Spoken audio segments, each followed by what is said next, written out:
Good afternoon, good afternoon! Hindi na good morning, good morning. So, afternoon, 4 p.m.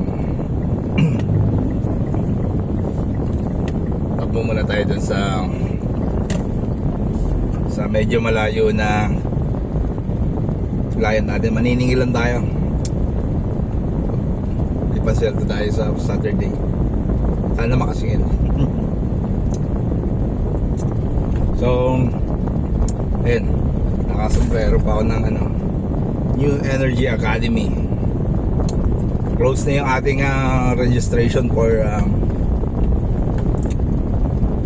Pampanga training.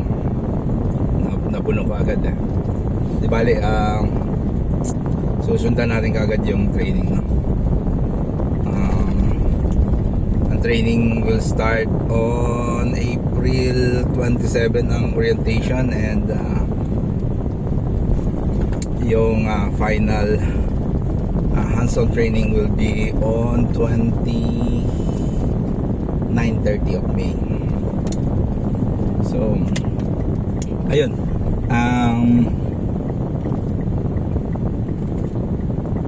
medyo pahapon na kaya medyo inaantok tayo.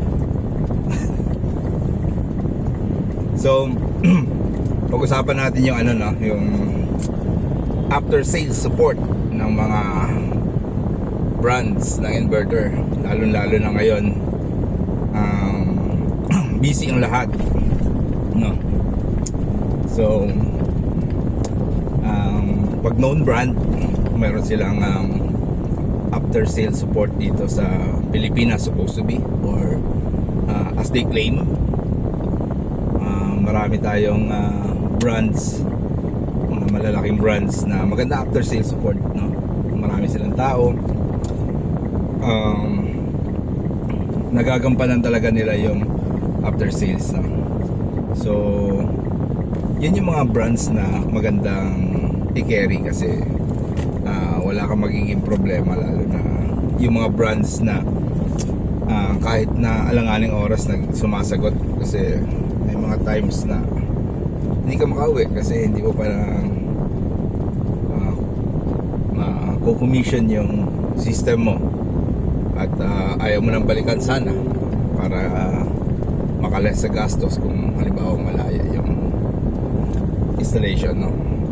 So yun nga, may mga brands na magaganda after sales support, at merong mga sikat na brand. Hindi ko sinabing sikat na brand na wala na din naman after sales support, lalo na pagka masyado na maraming distributor, no? So hindi na alam, nagtuturoan na kung sino yung mag-carry ng after sales support, o kung sino ang susupport dun sa mga inverters na nabenta nila, no? So meron din namang well-known brand, high-end or mid-end brand, na medyo alanganin din ang technical support. Yung iba, hindi mo kasi pwedeng dahil sa sa demand, sa nangyayari ngayon sa supply chain, nangyayari ngayon sa demand ng solar, hindi mo pwedeng idahilan na busy kayo dahil sa demand. After sales support yan You need to support yung mga inverters, yung mga equipment na ibinenta nyo. So kung target nyo magbenta ng 1 million units sa Pilipinas, dapat may corresponding numbers of technical people kayo na meron sa Pilipinas, no? Para i-cater yung ibinenta yung number of units. So hindi mo pwedeng idahilan na busy ang lahat dahil sa nangyayari. Of course, busy, wala namang hindi busy kahit normal days or normal situation natin sa industry natin. Busy din naman lahat. So hindi mo pwedeng idahilan ang busy, no? So meron tayong lately meron tayong pinaso-support or merong problema yung inverter. Ang napansin ko is magre-response lang sila pag nagpa-follow up ka. After mo nag-follow up, wala na rin, no?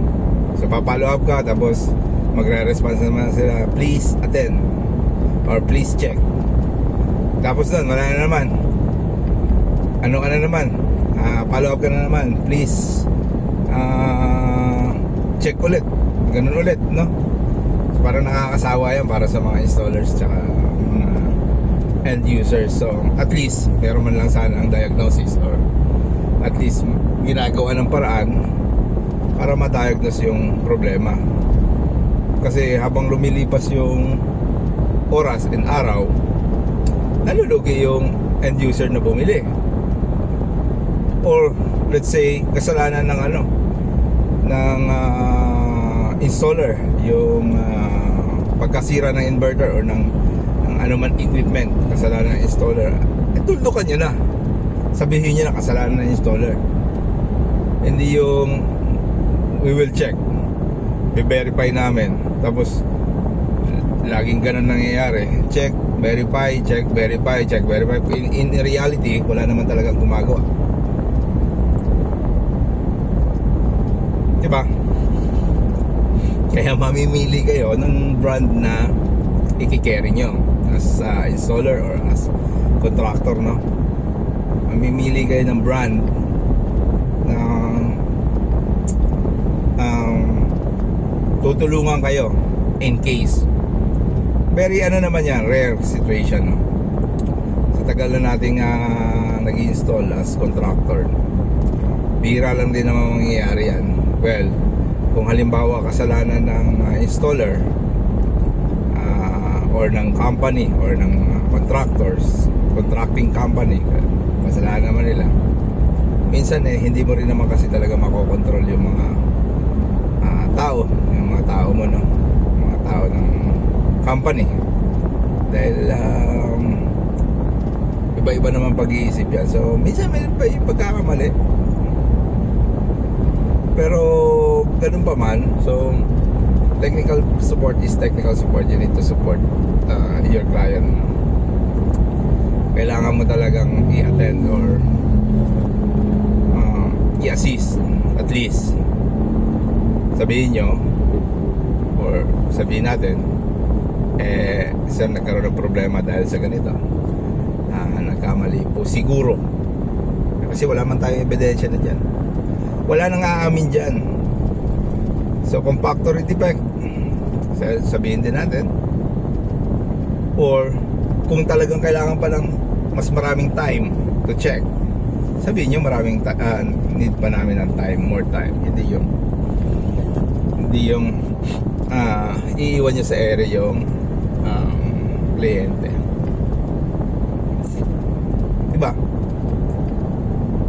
Banggitin ko na ba? Wala naman, napag-usapan lang,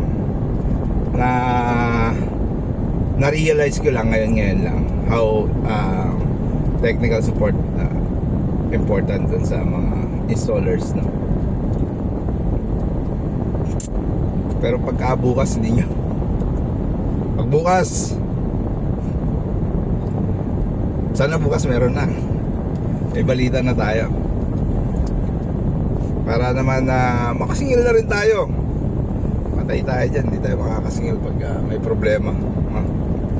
So damay-damay na yan. So ang gusto ko lang naman iparating or sabihin is, as installer, as contractor, mamili tayo ng brands and suppliers or distributors na madaling kausap pagdating sa technical support. Yun lang naman kailangan natin, wala nang iba pa. So I think that's it, and balitaan ko kayo bukas. Bye bye.